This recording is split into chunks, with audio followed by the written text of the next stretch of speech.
Quero parabenizar novamente o evento, né, toda a equipe da Brem, que tem ano após ano superado o trabalho feito para trazer uma recuperação energética no Brasil, mas também a você, né, que está buscando trabalhar nesta área, desenvolvendo um legado para as nossas próximas gerações. E nós não somos diferentes, né? Meu nome é Regis Dias, sou engenheiro mecânico, sou diretor da Ember Lion Brasil. A Ember Lion Brasil, ela tem o objetivo de utilizar, tratar, fazer a gestão do lodo de esgoto, os lodos de papeleiras, o lodo orgânico. Esse lodo orgânico, ele tem um potencial calorífico que existe algumas peculiaridades.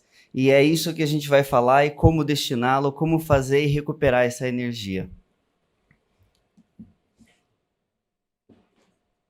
Calma aí.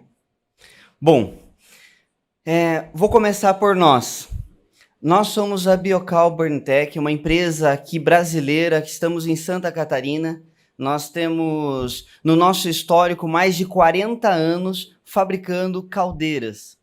Geração térmica através da biomassa.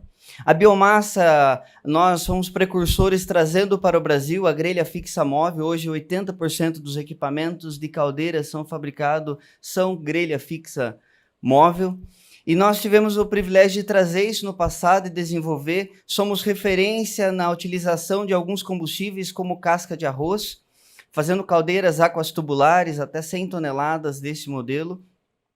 Só que com toda essa engenharia, eu falo que nós somos uma empresa de engenharia e temos uma fábrica de aproximadamente 250 funcionários. Quando se falava de esgoto, quando se fala de RSU, nós não temos esta tecnologia. Apesar desse setor com várias tentativas e erros, não chegou a uma boa solução, a um bom resultado. Então, o que nos restava? Nós exportamos, temos certificação CE, a certificação ASME, uma das maiores certificadoras de vasopressão do mundo, e fomos indicados para participar de um projeto na Espanha. E esse projeto envolvia uma grande engenharia. Essa grande engenharia chamou um parceiro deles para tratar o lodo de uma papeleira. E esse parceiro se chamava Rasca. E nesse projeto a gente trabalhou junto à Biocal, com toda a parte tecnológica das caldeiras, e a Rasca, que ela vinha com o histórico do lodo. Esse histórico de mais de 60 anos de história, ele tem mais de 100 projetos instalados. O último está sendo feito startup agora em Bremen, na Alemanha. Nós vamos estar lá agora em maio visitando esse startup. Ela tinha uma peculiaridade, uma especialidade de tratar esse lodo. São materiais de baixo poder calorífico, com alta adesão, bastante complicado de se trabalhar. Algumas tentativas, nós, como Biocal, fomos convidados por algumas vezes para fazer secadores desse lodo. E nós sabemos da dificuldade que é, mas para que gastar uma energia boa para secar, se a gente pode utilizar e recuperar a energia dele? E daí, nessa junção, se formou a Ember Lion Brasil. A Ember Lion Brasil tem uma particularidade. Nós fabricamos 95% do projeto aqui no Brasil, em Santa Catarina, com toda a nossa equipe de assistência técnica. A Rasca, ela vem exatamente para nos dar o projeto principal, que é do lodo, e esse know-how tecnológico com mais de 40 anos, com mais de 40 anos de plantas operando, eles têm 60 anos de história. Isso daqui é um reator de leito fluidizado, né? Até o Yuri comentou muito bem, né, a respeito do leito fluidizado, que ele falou de CDR, de RSU. Existe uma dificuldade, sim, de uma caldeira de leito fluidizado, nós somos especialistas nisso.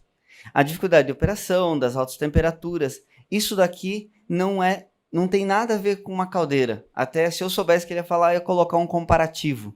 Nós temos aqui 5 vezes mais tempo de residência. Só isso já garante uma combustão completamente diferente. Um reator como esse, um reator aí, ele não serve para pequenas cidades, pequenos portos, é mais para grandes centros urbanos. São reatores grandes, tem 5, 7, 10 metros de diâmetro, com alturas que chega a chegar a 20, 30 metros. Esses reatores, ele tem o objetivo ali embaixo, na parte... Deixa eu ver se tem... Não tem. Na parte inferior dele é a areia borbulhante. Ele entra um ar forçado e essa areia faz contato e através de um spreader é lançado esse lodo lá. E esse lodo ele vai preparando e liberando um gás. É um processo praticamente de gaseificação interna e no processo intermediário ele tem a queima, a combustão desse gás. E é controlado em todos os momentos, de ponta a ponta, a tua temperatura, através de entradas de ar, entradas de água, para que o processo seja completo e saia dali, depois, na parte superior desse reator, as cinzas nas temperaturas corretas para que não danifique as próximas etapas. Esse daqui é um relatório falando da tecnologia da União Europeia, que ele fala qual o nível de maturidade tecnológica desse projeto. Ele pega o reator e coloca como nível de... ali embaixo está pequeno, mas é nível 8 de maturidade tecnológica. Esse TRL, o 9 é quando é domínio público. Todo mundo sabe fazer. O 8 é o mais alto grau quando está dentro de uma empresa privada. E com todos esses anos de história, o fato de ela ter ainda sobrevivido e ainda está trabalhando e com bastante exclusividade é que o know-how desse tempo de operação é que faz a diferença, que não é copiado de uma forma fácil. Como o Bolognese diz, nós não gostamos muito do aventureiro e não queremos queimar toda a nossa história, por isso buscamos o melhor que a gente encontrou no mundo para o tratamento do lodo, para trazer para o Brasil e colocamos a nossa chancela e o nosso nome em cima disso. Para ter ideia, a pirólise, por exemplo, ela fica entre 3 e 4, aqui o grau de maturidade tecnológica. Esse daqui é um esquemático, um pouco mais técnico, mas mostra desde a entrada de um lodo a 2% de sólidos, aonde ele faz um processo nesse... parte de concentração, normalmente as empresas de saneamento já fazem isso muito bem e já conseguem tirar a partir desse momento ali em torno de 25% de sólidos. Aonde que está a diferença? Eles entram com polímeros e eles conseguem chegar ali. Só que a partir dali, o que acontece aqui no Brasil? É lançado totalmente nos aterros sanitários. Os aterros sanitários que recebem isso, mesmo os donos de aterro, que é o negócio dele, não é bom, traz instabilidade para o aterro. Nós sabemos que esse é um pequeno volume proporcional perto do RSU, mas ele causa instabilidade, é ruim para se transportar e, por que não, utilizar a energia desse lodo para poder gerar energia térmica ou energia elétrica, como é feito lá fora. Então, através de um processo de secagem posterior, nós mandamos ele para em torno de 45% de sólidos. E esse é o lodo a 40%, 45% de sólidos, dependendo do poder calorífico em cada caso, ele entra dentro do reator. O reator, ele traz ali e faz essa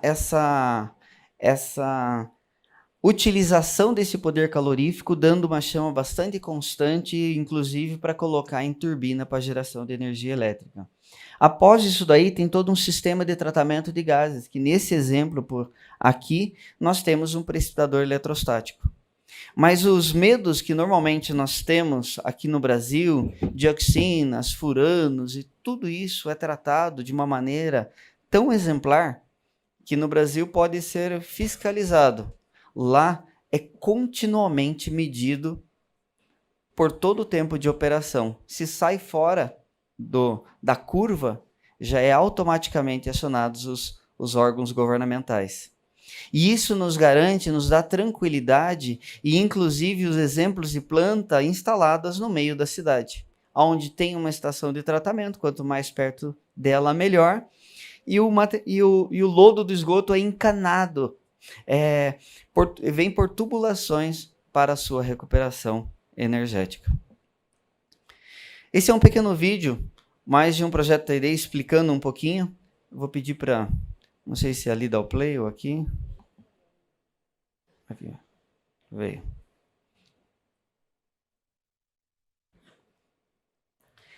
Esta é uma planta.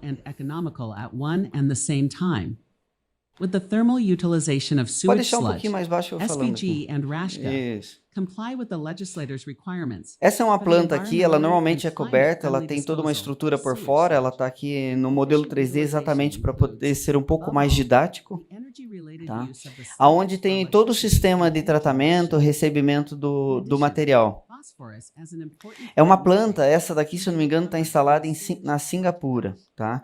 Ela não é com lodo encanado, por tubulações. Ele é um lodo que ele chega através de caminhões. Porque exatamente como aqui foram feitas várias estações de tratamentos em vários lugares, se coloca num grande centro urbano, vai pegar o maior fornecedor e vai trazer o restante por caminhão. Aqui, umidade, ao que eles levam hoje para o aterro. Uma vez de levar para o aterro, levaria para cá. Uma vez que esse lodo, ele é colocado ali, ele é distribuído, ele vai, agora começa o processo ele é uma pré-secagem e também um pré-aquecimento. Por quê? No nosso país nem precisa, mas normalmente, por exemplo, uma planta na Suíça que eu visitei, eles utilizam para o aquecimento das casas. Então, é tão frio que daí ele já tem um pré-aquecimento do lodo para entrar mais na temperatura, a entrar nos 25 graus que a gente utiliza. Aqui é utilizado o próprio vapor também para poder fazer essas secagens e para reduzir essa quantidade de água e consumir essa água para poder entrar diretamente no reator. Todo o processo de reutilização do vapor, o ar da chaminé que sai também é utilizado para fazer essas trocas térmicas para se tornar um projeto eficiente, né? Qual que é a diferença, Regis, que tem, por exemplo, de um secador de lodo, né? Um secador de lodo, primeiro que ele não vai conseguir deixar só a parte inorgânica. Mas esse daqui, ó, esse daqui só fazendo parênteses, aqui é um spreader, que ele pega e distribui durante essa cama de leito fluidizado em várias instâncias. Ele vai girando em várias velocidades para distribuir esse lodo. Ali embaixo está entrando o ar forçado. Aí esse ignitor, tem um ignitor inicial para começar esse processo, porque se eu tenho que ter o lodo seco, eu preciso iniciar, então ele fica 2 horas, 3 horas trabalhando com gás. Depois, em algumas plantas, eles até tiram esse gás. Mas ele fica de forma contínua e 24 horas trabalhando. Em uma taxa de utilização aí em torno de 340, 350 dias por ano. Tá? Essa estabilidade, ela é tão grande que para um processo de geração elétrica a gente tem que ter uma produção bastante contínua por causa da turbina que é a vapor. E é isso que esse processo garante uma estabilidade, homogeneidade nessa saída. Tá?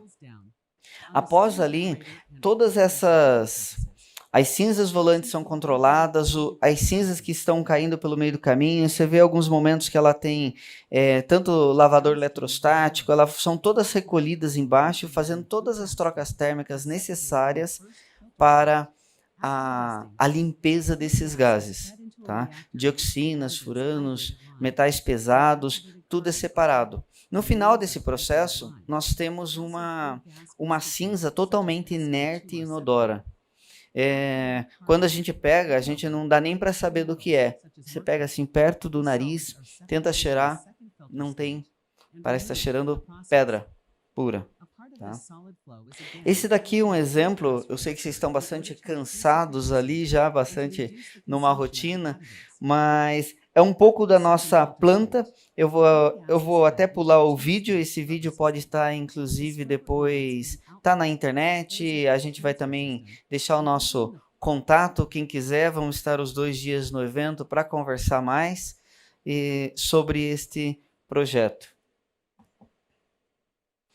Esse daqui é o exemplo eu fiz questão de colocar, é uma planta bastante antiga, foi criada em 1976, em Visp, na Suíça. Eu tive lá essa planta instalada desde 1976, a única coisa que foi atualizado do projeto de 76 foi a automação, né? Que com as evoluções, hoje ele tem o operador, para ter ideia, trabalham com 3 operadores lá, um em cada turno, e o turno da noite, inclusive, ele fica de casa, trabalhando de casa, um acesso remoto na planta, 0 lá. E essa é a continuidade e a flexibilidade de um projeto como esse. Esse daqui é uma outra, de 1996, lá da Coreia, e é lodo de papeleira. A gente está falando aqui de lodo de estação de tratamento de esgoto, lodo de papeleira, e você vê que ele pega rejeitos da fábrica de papel. Por quê? Uma característica importante desses reatores é que ele aceita desaforo, né? Que eu falo assim. Desaforo porque quem trabalha com saneamento tem o gradeamento, por exemplo. O gradeamento, ele pode ser picotado, colocado junto, porque pode entrar um pedaço de vidro, pode entrar um pedaço de metal, pode entrar um plástico. Só que essas pequenas quantidades, elas são saídas e recicladas com areia que é recirculante. A cada vez que ela vai recirculando, ela passa por separador magnético, ela passa por peneiramento, essas coisas vão ficando e ela vai retornando lá com um percentual de areia nova. Então isso é um diferencial desse desaforo. Essa daqui também, ela utiliza também um carvão condicionado a lodo de esgoto e com águas residuais municipais. Águas residuais também é um problema que a gente tem. E ela vem exatamente para propor e trabalhar com exatamente isso. Esse daqui é um outro em Tóquio, 2011. Né? Ela trabalha com lodo de extração de águas residuais, resíduos de carvão, resíduos líquidos, produzindo 20 toneladas hora de vapor. Bom, esse é o nosso projeto, espero que possa ser útil para vocês, assim como vocês estamos lutando exatamente, porque é muito triste a gente ver numa cidade como Visp, uma cidade pequena, que está lá desde 1976 operando, e nós ainda enterrando os nossos resíduos. Tá? Muito obrigado e até a próxima.